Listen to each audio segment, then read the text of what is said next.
Assalamualaikum warahmatullahi wabarakatuh. Perkenalkan, saya Septias Maharani dengan NIM 211100075, program studi S1 Farmasi kelas 5B dengan mata kuliah Pendidikan Budaya Anti Korupsi, dosen pembimbing Bapak Hendra Sudrajat SHMH.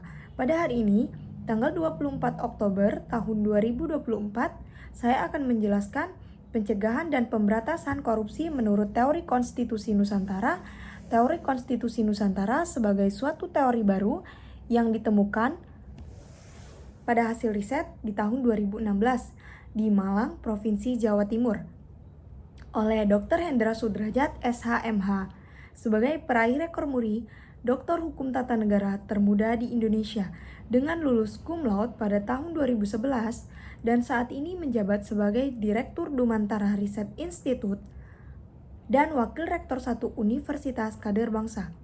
Teori konstitusi merupakan suatu teori yang menjelaskan mengenai konstitusi dan peraturan perundang-undangan yang berlaku di masa lalu, yaitu pada masa kerajaan dan kesultanan Nusantara, dan berfungsi sebagai nilai dan keteladanan berkonstitusi dalam kehidupan berbangsa dan bernegara saat ini, termasuk untuk mencegah terjadinya korupsi yang sedang marak di Indonesia. Dalam teori konstitusi Nusantara memiliki bahasan yang berhubungan dengan mata kuliah Pendidikan Budaya Anti Korupsi karena salah satu pembahasannya memiliki hubungan dengan penegakan hukum dalam mencegah dan memberantas korupsi. Adapun komponen teori konstitusi Nusantara atau teori Nusantaralism Constitution State of Culture sebagai berikut. People habits atau kebiasaan masyarakat pada masa kejayaan Nusantara, terdapat kehidupan masyarakat yang memiliki tradisi dan kebiasaan para pemimpin masyarakat di kala itu.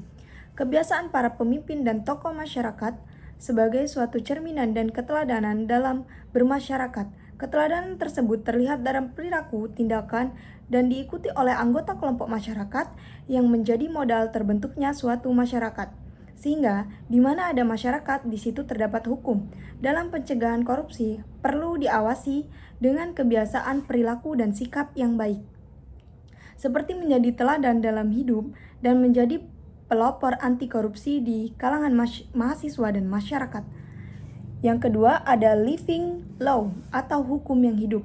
Keteladanan yang muncul dari kebiasaan baik para tokoh masyarakat kemudian melahirkan hukum yang hidup, yang sebenarnya menciptakan hukum tidak tertulis dan hukum yang tertulis. Terdapat banyak hukum yang hidup dalam masyarakat, khususnya bagi masyarakat adat yang ada di Indonesia. Hukum yang hidup ini menjadi tradisi dan adat istiadat masyarakat Indonesia dan dijamin dalam konstitusi. Budaya malu untuk mengambil yang bukan hak miliknya sesungguhnya bagian pendidikan anti korupsi yang memiliki daya tangkal yang efektif. Yang ketiga, ada power of king atau kekuatan pemimpin. Dalam sebuah kepemimpinan dibutuhkan suatu kekuatan pemimpin dalam menggerakkan kepemimpinan. Sehingga dalam teori konstitusi Nusantara dijelaskan bahwa hukum yang hidup tadi menjadi kekuatan pemimpin untuk menjalankan kepemimpinan pemerintahannya dan berlaku di setiap tingkatan kepemimpinan, baik dari tingkat pusat sampai tingkat daerah. Kekuatan pemimpin menciptakan ketegasan dalam memberantas korupsi di Indonesia. Yang keempat ada Royal Constitution atau konstitusi negara. Teori konstitusi Nusantara menjelaskan poin penting dari suatu konstitusi adalah materi muatan konstitusi, sehingga konstitusi negara berfungsi untuk mengatur tatanan bernegara, termasuk untuk membatasi, mengawasi kekuasaan untuk tidak korupsi, mengatur distribusi kekuasaan negara agar tidak terjadi penyalahgunaan wewenang negara. Konstitusi negara terdiri dari konstitusi tertulis dan tidak tertulis, dapat bekerja maksimal untuk mencegah dan memberantas korupsi di Indonesia. Yang kelima ada Archipelago Theory atau kewilayahan Nusantara atau kedaulatan negara. Nah, teori konstitusi Nusantara memberikan penjelasan bahwa kedudukan kewilayahan Nusantara sangat penting. Penjelasan kewilayahan Nusantara sama artinya dengan kedudukan kedaulatan negara. Hal ini memberikan pemahaman secara umum bahwa negara terbentuk dari sebuah wilayah dan kedaulatannya masing-masing. Negara disampaikan berasal dari rakyat dan pemerintah, sehingga kewilayahan posisi keilmuan penting untuk memperkuat posisi negara. Menurut Dr. Hendra Sudrajat SHMH, penguatan masing-masing kewilayahan dan mencegah dan memberantas korupsi perlu dilakukan, yang mulai dari keluarga masing-masing, sehingga korupsi dicegah dari wilayah keluarga yang pada akhirnya menjadi suatu kedaulatan hukum negara yang bebas dan dari tindak pidana korupsi. Di samping itu, dalam kajian kewilayahan, menurut Dr. Hendra Sudrajat SHMH, bahwa KPK perlu dibentuk di tingkat provinsi dan kabupaten atau kota, mengingat maraknya korupsi di tingkat daerah. Sehingga dengan keberadaan KPK secara kelembagaan di tingkat daerah dapat bekerja secara hierarkis dengan KPK yang ada di pusat. Yang keenam, ada kingdom struktur atau struktur negara. Kingdom struktur atau struktur negara dalam pembahasan teori konstitusi Nusantara merupakan struktur dan pembagian kekuasaan seperti kekuasaan legislatif, kekuasaan eksekutif, dan kekuasaan yudikatif. Struktur negara ini bekerja untuk memaksimalkan organ negara dalam menjalankan kekuasaan pemerintahan negara. Menurut Dr. Hendra Sudrajat SHMH, negara memiliki suatu komisi negara sebagai cabang kekuasaan negara seperti Komisi Pemberantasan Korupsi yang berwenang memberantas korupsi di Indonesia. Yang ketujuh, ada konsensus legality atau legalitas konsensus. Teori konstitusi Nusantara menjelaskan bahwa konsensus legality atau legality konsensus merupakan kesepakatan antara pemimpin dan rakyat dalam suatu negara.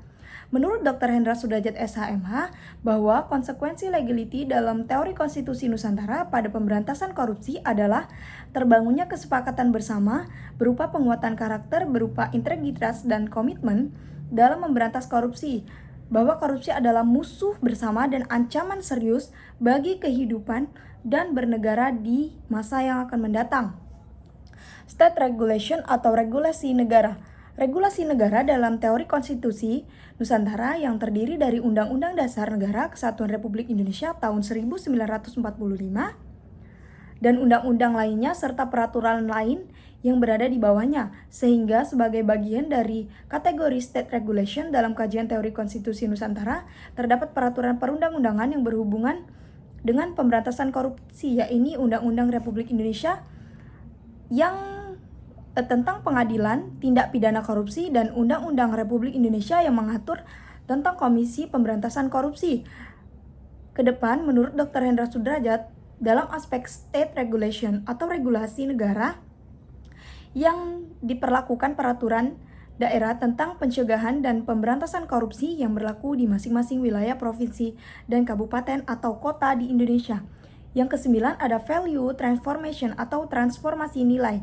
Dr. Hendra Sudrajat SHMH sebagai penemu teori konstitusi Nusantara selalu mengatakan bahwa Indonesia today and tomorrow is reality, the archipelago in the past.